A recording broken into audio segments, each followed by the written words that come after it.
Is this thing on? It is. All right, and welcome back to another episode of the Bandwagon Sports Show. I'm your host, Shoot DaRock, and today is a very special day because the World Series is starting. And as you can see, I'm a New York Yankees fan, so I'm very excited about that, and I'm going to be giving my predictions for the World Series, kind of going through, just recapping the NL and ALCSs, talking a little bit about that Dodgers-Yankees regular season series, just because that was a lot of fun. I know June was a long time ago, but it was a fun series, so I want to remind you all of what went down in that game. And not only are you getting my predictions today, you are getting a very special guest prediction.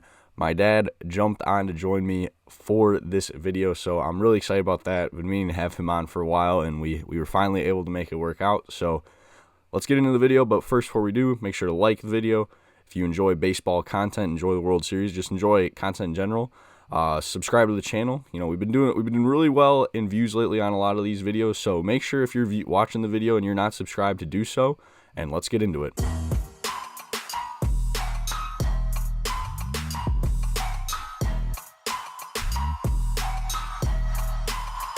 All right, so we are joined here by a very special guest, the man that got me into baseball. LeBron had his father-son moment the other day, so now I'm having mine. We're joined here by my dad. Dad, how are we doing? We're doing great. Thanks for having me on, Derek. No You problem. can call me Daryl during There the we broadcast. go, Daryl. Thank you for coming on. So, like I mentioned, my dad here, Daryl, he's going to be joining me for my World Series prediction. And first thing, I kind of want to get your perspective on this, Daryl. So this year, there's been a lot of debate online. Yankees, Dodgers, two biggest markets, two biggest payrolls, biggest stars in MLB, Aaron Judge, Shohei Ohtani. And there's people that are saying that this World Series matchup is bad for baseball. Whereas last year, there was a lot of people complaining, oh, we have two small market teams in the Arizona Diamondbacks and the Texas Rangers. We're saying, we want more intrigue, we want more star power. So just you personally, I want to know, what is kind of your take? What do you think this World Series matchup, is this good for the MLB? Is this kind of what you would want to see, or would you rather see some more small market teams? Well, Fox is got to be dancing in the aisles. It will be big ratings. You've got all the superstars. You've got two high-profile towns, legendary history on both sides. So for the novice baseball fan, I think, that will broaden the audience. For old-timers like me, it takes me back to the 70s when I was the kid, and the Yankees would beat up on the Royals to get to the World Series, and the Dodgers would beat up on the Phillies to get there, and then ultimately the Dodgers would lose to the Yankees. Full disclosure here, I am a Baltimore Oriole fan, so next to the Super Bowl being very difficult for me, this is a difficult one, but I think overall for baseball, this is great for them because they've got the stars of the game there. There's young talent on both sides. There's established stars. It's got so many storylines. It's a broadcaster's dream, I think. I'd have to agree with that. Obviously biased here as a Yankees fan, but this is what I would say. This is like the NBA, how they never got the Kobe LeBron finals. This is the version of that. They have the two biggest faces in baseball. Honestly, the four biggest faces in baseball if you throw in Mookie Betts and Juan Soto on both sides. So I think there's a lot of intrigue and just people trying to act like these two teams just buy their way to the championship. I just think that's wrong. The Yankees is their first World Series appearance in 15 years. The Dodgers, they've made it now, this their fourth time in the past 8 years, but before then they hadn't made it since 1988. So I don't think it's just a foregone conclusion that these teams make it every year, like people are trying to say they do with their big payrolls. I would agree with the additional layers of the baseball playoffs now. It took you in the Wayback Machine back in the 70s and early 80s when it was just two rounds essentially to get to, or one round to get to the World Series. Adding that wild card in, this is the first year, in the new history of the 6-team playoff that's 6-team, right? Yep. And each that the number one seeds actually got to the World Series. So in that standpoint, I think it's good for baseball that the best teams from the season have been rewarded and they came through. And both teams had their ups and downs. I mean, my Orioles had the Yankees right where they wanted them, until mid-August. And they did the big fade, and the Yankees played well down the stretch. Same thing, the Dodgers were muddling along, and they got healthy, and their pitching staff is still beat up quite a bit, but they've figured out a way. They outlasted the Miracle Mets to be able to get to this stage. So both teams earned their position in the World Series. Yeah, like you mentioned, I mean, that was a big talking point the past couple of years. Talking heads were saying, oh, the new format's too rigged for these lower seeded teams because the Dodgers were the 1 seed 2 years in a row, get bounced in the DS by a wild card team 2 years in a row. So yeah, this is the first time the 6th seed isn't representing the NL in the World Series. So I think that makes it very interesting. So let's get to how they got here really quickly. Let's go through that quick. So in the ALCS, the Yankees, they took down the Guardians. Very close series, 4-1. Like, games-wise, not close. 5 games that might look a little lopsided, but all these games were very competitive. So they won Game 1, 4-1. Game 2, 5-2. They lost Game 3 in 10 innings, 7-5. I got my stuff mixed up here. But then bounced back, won Game 4, 8-6, and then a 5-2 win in 10 innings in Game 5 on Saturday. Dodgers, on the other hand, 4-2 series win in the NLCS. All over the Mets in Game 1, 9-0 win. Then lost Game 2. Mets responded, 7-3 win. But then the Dodgers, they came back, shut out the Mets, 8-0 in New York. Then went up 3-1, winning 10-2 in Game 4 before losing Game 5, 12-6. But then closing the deal out last Sunday with a 10-5 win. But what I really think is interesting to see here is the regular season meetings between these two teams. So back on June 7th through 9th, these two teams played in New York. The Dodgers won those games, 2-1 of the 3 games. And at the time, I said this could potentially be the World Series. Not the boldest. Really going out on a limb there. not the boldest prediction for me by any means, but just how those games were, just the feeling, the back and forth nature of those games, I could see it. I mean, so that first game on Friday, June 7th, the Dodgers won 2-1 in 11 innings. It was a 0-0 game until that 11th inning. Teoscar Hernandez, he's going to be a big key you're going to see here in this series in the regular season. Had a 2 RBI double. That was the Dodgers' 2 runs. Yankees were only able to muster up 1 with a Judge RBI single in the 11th, but then Dodgers closed the door. They win 2-1. They then respond. Big win on Saturday, 11-3. Teoscar Hernandez once again, 2 home runs this time, going 2 for 4 with 6 RBIs. Then the other Hernandez, Kike, got in on the mix. He went 1 for 3 with a homer. And then Freddie Freeman was 2 for 5 with 2 RBIs. Aaron Judge once again had a good game in that game. He was 2 for 5 with 2 home runs and 2 RBIs as well. And then finally, the Yankees avoided the sweep on June 9th. It was a Sunday night baseball game. It was a really good game. Once again, Teoscar Hernandez hit another home run. He went 2 for 4. Mookie Betts went 1 for 5 with a double that scored two runs as well, so that was a pretty big hit. But then once again, it was Aaron Judge, hit another home run, went 3 for 4, 2 RBIs for him. And then it was Trent Grisham who really stepped up. He came in and pinch hit late in that game, hit a 3-run homer after the Dodgers had clawed back to tie it. So Yankees ended up winning that one 6-4. So as we're seeing here, Teoscar Hernandez, Aaron Judge, they had big series in that regular season matchup. So Dad, who are kind of your guys that you think are due for some big series here in the World Series? Wow. Yeah, I mean, early June's a long time ago. You could really throw that out. But I think there's quite a few different factors here of who's going to come out on top based upon availability.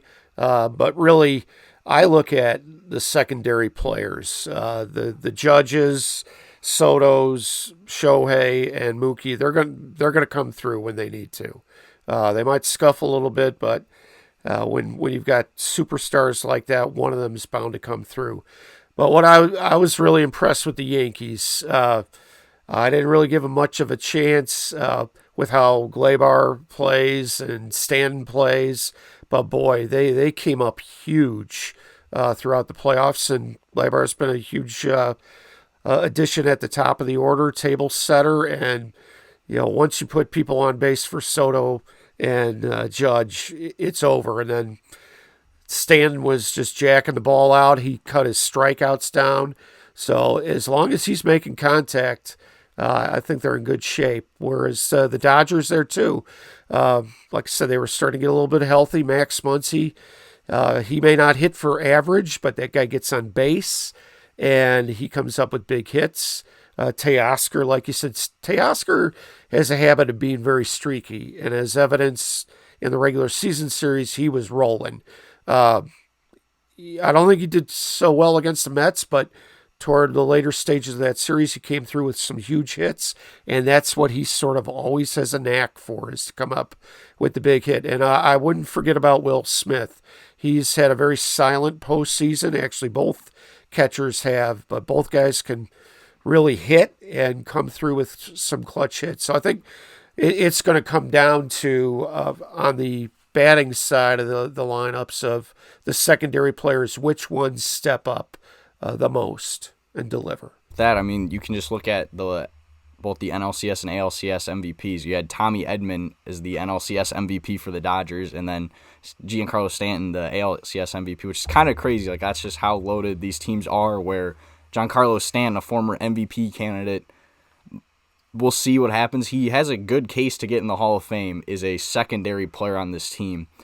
And I think, I fully agree with that point. It's really been guys like Stanton, like Glaber, that have stepped up for the Yankees and made up for when guys like Judge have had a slow game. So if we can get guys on base, the Yankees, if they can get guys on base, and I really think that's what it's going to be the key for them, is if they can continue getting off these hot starts like they did in Cleveland, because as you can see in the Dodgers-Mets series, very high-scoring games, but none of them were particularly close. Whereas if the Yankees, I think, can jump out, get some early leads, and put up the big number early, I think that could potentially knock the Dodgers out of the game. Yeah, that was the crazy thing about that Dodgers-Mets series up until, game 5 or 6. Whoever got the lead first held it throughout the rest of the game. Whereas the Yankees, again, it kills me to say it, but I got to give them their credit, is coming up with huge comeback wins against the best bullpen in the major leagues, against the most dominant closer since probably Mariano Rivera in Class A. They beat him not once, but twice. I think 3 times they just gave him more than he could handle. And the more that teams see a relief pitcher, the better chance that they have to succeed. And as a lineup as deep as the Yankees have, that's going to be a key for them, is knock the starters out early, get to that bullpen. Maybe the first 2-3 games might be rough sledding, but the longer the series goes, I think they'll have more success against that Dodger bullpen. Yeah, I agree with that, and that's kind of a good segue next here into the starting pitching. I kind of wanted to get into that. So far, Game 1 is the only game where we have both starters officially announced. So on the Yankee side, it's me, Garrett Cole.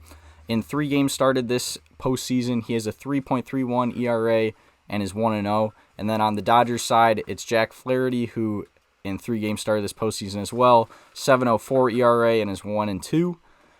Then the Dodgers did announce Yashibu Yamamoto is going to start Game 2. In his 3 games started this postseason, he's 1-0 with a 5.11 ERA. And then most of the time, their third starter in these games, in these series, has been Walker Buehler. In his 2 games started, he's got a 6 ERA, is 0-1. And then the Dodgers usually go to the bullpen for that 4th game, where Michael Kopech, or I think it was Ryan Brazier against the Mets, is usually the starter in that game. And then looking at the rest of the side for the Yankees, just kind of following how if they keep the same rotation that they did in the CS, Clark Schmidt would start Game 2. In his 2 games started, has a 3.86 ERA, no decisions yet for him. Then it went Luis Gil. In his 1 start, 4.5 ERA, no decision as well. And then Carlos Rodon, he started both Game 1 and Game 5 of the LCS, so we'll see. Maybe he gets bumped up a day. He's the only lefty out of these 2 starting teams here. In his 3 games started 1-1 with a 4.4 ERA. So, Daryl, who are we liking here pitching-wise? Who would you give the edge to? Well, those ERAs that you're showing there with the Dodgers are very inflated, and that Mets series is a main contributor to that. Of course, the Padres hit the ball around a couple of games before they lost their bats in Baltimore, I think, at the end of that series. Flaherty has been a godsend to the Dodgers. Now he's pitching like he did in Baltimore and toward the later stages in St. Louis. I really like Cole with that edge in Game 1 and how well the Dodger bullpen can tamper the Yankees down is going to be a key to that. And then from there, Yamamoto, I think the Yankees would be wise to save Rodon for Game 3 back in New York, so that you don't have Freeman, Shohei, and Muncy hitting toward that short porch, at least taking them out for one game. I think Rodon's been pretty good in New York. He's had a much better season this year. Pitched like he did with the Giants on the way to his big fat contract. I love Walker Buehler, but he just doesn't have it. He came through big time in the series against San Diego, right? Big time there, but he has been wildly inconsistent, and his control hasn't been anywhere where it needs to be. I think the Dodgers would be wise to start him in Game 2 and let Yamamoto go in Game 3, but I'm sure they want Yamamoto for 2 games at least. So it's, again, how quick of a hook will the managers have? I think that comes down to that. Yeah, I'd have to agree with that. That's been, like you mentioned, the Yankees got to Class A, so it's kind of, can the starters do enough to then pass on to the bullpen, and can the bullpen hold it down? That's why I probably lean the Yankees pitching-wise in the series. Like, I think they have the edge there. I mean, once again, just looking at the scores, very low scoring in that ALCS series, while the NLCS was a lot more higher scoring, obviously. So it's just going to come down to, can guys like you mentioned, Carlos Rodon has had a good year this year, and especially his last couple starts in the postseason been very well, but Game 2 against Kansas City, like, he got off to a hot start, but then fell off at the end, just fell off the cliff. So it's going to be... That's typical Rodon. That's the way he was with the White Sox. He'd pitch fabulous for 3-4 innings, and then all of a sudden his control would abandon him, and before you know it, he had traffic on the bases, and he's just not the same pitcher that way. But yeah, they need him to step up big time to be able to save that bullpen for later stages of the game. Yeah, exactly, because the more often you see a guy, the more you're going to know his stuff, be able to hit him better. And with just the powerful lineup that the Dodgers have, the Yankees can't have that happen. I mean, just kind of same thing on both sides. Both teams, very, very hitter, lots of hitters that can put the ball in the ballpark, change the game with one swing. One other, probably more important part of the pitching, in my opinion, than the starters is going to be the bullpen. And I've got a couple of key matchups I think that's really going to determine this series. And probably laugh about it, but Tim Hill versus Anthony Bando, right? The two left-handed pitchers, specialists for both teams. Who can tame and control Juan Soto the best and Shohei, Freeman, and Muncy the best? I think which one of those two pitchers playing that matchup game has a better series is going to put their team in a better position to win. The other one is, I've just been so impressed with Babyface Weaver. He's an assassin out there. He looks like he should be playing in the Little League World Series. But that kid, his stuff has been filthy through the playoffs. Can he keep it up? And the Dodgers have sort of played around with who they're going to go with. It looks like Blake Teenan is settled in as the closer right now, but Dave Roberts is going to go with a hot hand. So the White Sox factor is going to play in here, too. Michael Kopech with the Dodgers, Tommy Canley with the Yankees. Whoever can put more innings in and be more effective is going to put their team in a great position to get to that back end to the closer. We're going to see some wild games. I don't think it's going to be like 2001 where it was just bedlam in the late innings, but watch out. Strap it on for the last couple of innings of each game if it's close. Look at you coming ready with the stats. Those are some key matchups. That's what the listeners want to hear about. I like that. Those are some good matchups. So yeah, that's really going to be it. The bullpen's going to play a big factor, as I just keep mentioning. Lots of power bats versus power pitchers. It's going to be a lot of fun to watch. So, Dad, what do we have here? What's your prediction? Who's your winner? How many games? like I was saying, I was off by a game in each the ALCS and NLCS. I had the Yankees in 6 and Dodgers in 7. Dodgers 1 and 6, Yankees 1 and 5. But what are you liking here in the World Series? Well, maybe you should go first. I guess I can go first. I can go first. That's not a bad idea. I'm sure it's going to be shocking what your prediction will be. Yeah, I'm gonna be a homer. This is my show. I'm gonna be a home run here. I think the Yankees win, and by no means is it going to be easy. Like, I'm not gonna come on here and say, oh, Yankees are a way better team. They're gonna cruise. I mean, you saw in the regular season, like you said, June doesn't matter. Totally different ball game. But these are gonna be close games. They're gonna be competitive games. It's gonna be a hard fought series. I'm gonna go with the Yankees. Take down the Dodgers in 6 games where I think we have some high-scoring games, some back-to-back, just like we saw in the Yankees-Cleveland series, where one team takes the lead, looks like the game could be over, but just these big bats are going to be able to get them back in the game. So I think we could have a couple games where it looks like the Dodgers are going to win and then the Yankees come back and vice versa. I mean, I'll never forget 2017 Game 5 of that Dodgers-Astros series. The lead changed like 5 or 6 times, maybe even more than that. The Astros came back, won like 12-11 after it looked like the Dodgers won the game. So I definitely think we're going to have 1, maybe even 2 games like that in this series. I could see that. I could definitely see that. Yeah, I think it's going to be a very entertaining series. There might be a couple dog games in there, but I think overall it's going to be a tightly contested series. Yeah, another factor that I think we got to look at here is those injured veteran dynamic first baseman, Anthony Rizzo with the Yankees and Freddie Freeman with the Dodgers. 2 silent leaders. I think, both of them, as they go, they put their teams in great position to win. I've got to be the contrarian here. I've pointed to the Yankees, and I could see them winning it. I can see this thing going either way, but the overall World Series tally is Yankees 8, Dodgers 3. And the Dodgers just got a new angel in heaven, and Fernando Mania is going to come back for this series, and the Dodgers will win in the 7th game in the 11th inning to take home the crown, and they will have a rematch next year. Much to my chagrin, being an Orioles fan. Not only do we have this year's World Series pick, we got next year. That's if you call that like, we're definitely gonna have you back on how you come with these stats. But if you call that, holy cow, that's gonna be more impressive than anything I've ever done on this channel. So there you have it. I have Yankees in 6.